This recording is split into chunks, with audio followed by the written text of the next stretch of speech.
आश्रय। साधन को चाटने में देर नहीं लगती माया को, एक बार में ही चट कर जाए पूरा साधन। ऐसे ऐसे अपराधों की वृत्तियां प्रेरित करती कि एक अपराध से पूरा साधन चट जाए। साधु अवज्ञा तुरंत भवानी, कर कल्याण अखिल कयानी। परम चतुर नटनागर आश्रयदाता अंदर से युक्ति प्रदान करते हैं, बच, इस युक्ति से बच। उन्हीं की माया है तो वही चाल जानते हैं बचाने की, इसीलिए कहते हैं मामेव ये प्रपद्यन्ते, केवल मेरी शरण में हो जाओ। माया तो इतनी प्रचंड है कि भगवान को भी भगवान मानने के लिए तुम्हारे हृदय में स्थान नहीं रखेगी, स्थान ही नहीं रखेगी, इतनी मलिन वृत्ति कर देगी, तभी तो दुर्गति कराती है। अगर थोड़ा भी भगवान का आश्रय है, भगवान उसे बचाते हैं, इस माया के तूफान से उसे बचा लेते हैं। हृदय में पुनः वृत्ति जांच कीजिए इस बात की कि अपने आराध्य देव की जगह कोई वस्तु, व्यक्ति, स्थान तो नहीं ले रहा है, क्योंकि इसी आश्रय से आपको भगवत प्राप्ति होगी। हम प्रार्थना करते हैं, इस बात को देख लीजिए। सब साधन एक तरफ, आश्रय एक तरफ। भगवान आश्रय को देखते हैं, वो हृदय से होता है। अगर बाहरी चूक हो रही तो मेरे प्रभु बड़े कृपा निधान है। ध्यान दीजिए, राहत ना प्रभु चित चूक किए की, करत सुरत सरबार हिए की। हृदय से इसने मेरा आश्रय लिया, बस। प्रभु का चित्त इस बात से पक्ष में आ जाता है उस उपासक के कि इसने मेरा आश्रय लिया है।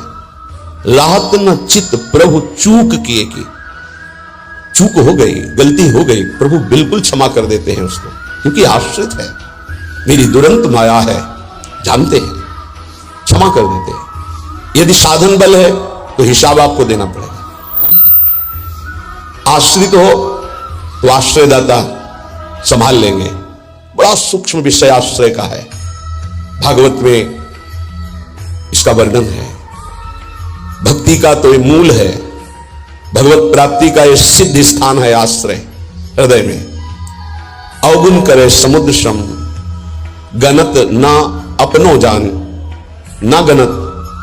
अगर बड़े अपराध भी बन जाए तो मेरी स्वामिनी जो गणना ही नहीं करती, मानती ही नहीं। क्यों? मेरी चूक है, ये तो मेरे आश्रित है, आश्रित की चूक मेरी चूक।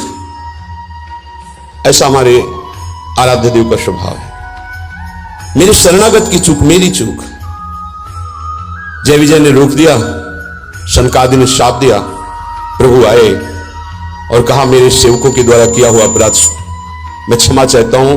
मैं स्वयं मानता हूं कि मेरे द्वारा ही अपराध हुआ, क्योंकि सेवक का अपराध स्वामी का माना जाता है। मानो स्वामी ने ही अपराध किया।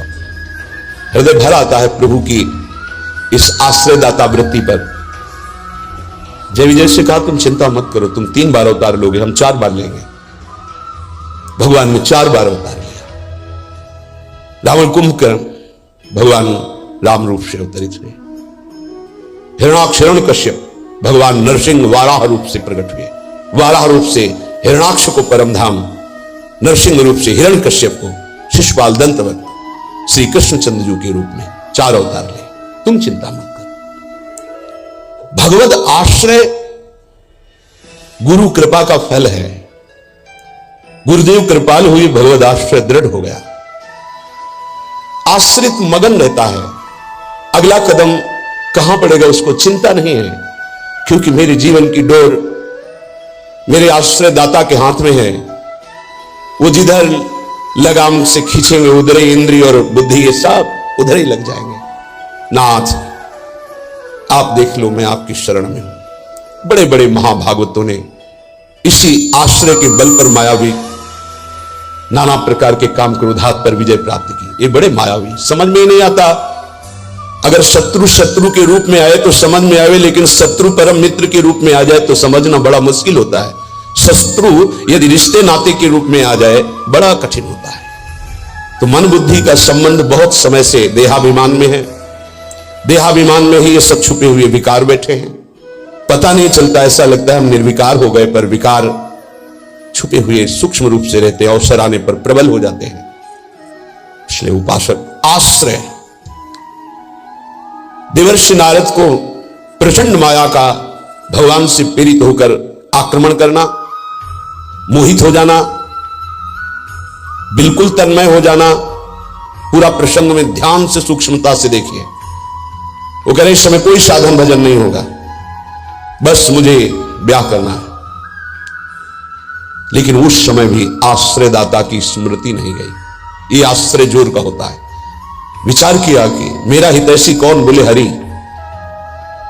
ये महाभागवत की स्थिति को बार बार प्रणाम है कि ऐसी प्रचंड माया के बीच में भी आश्रय नहीं भूले और एकांत होकर पुकारा, प्रभु पधारिए, हरिए सामने। कहा नाथ हृदय से प्रार्थना करता हूं, जी विधि होए नाथ हित मोरा, करो सुबेगी दास में को।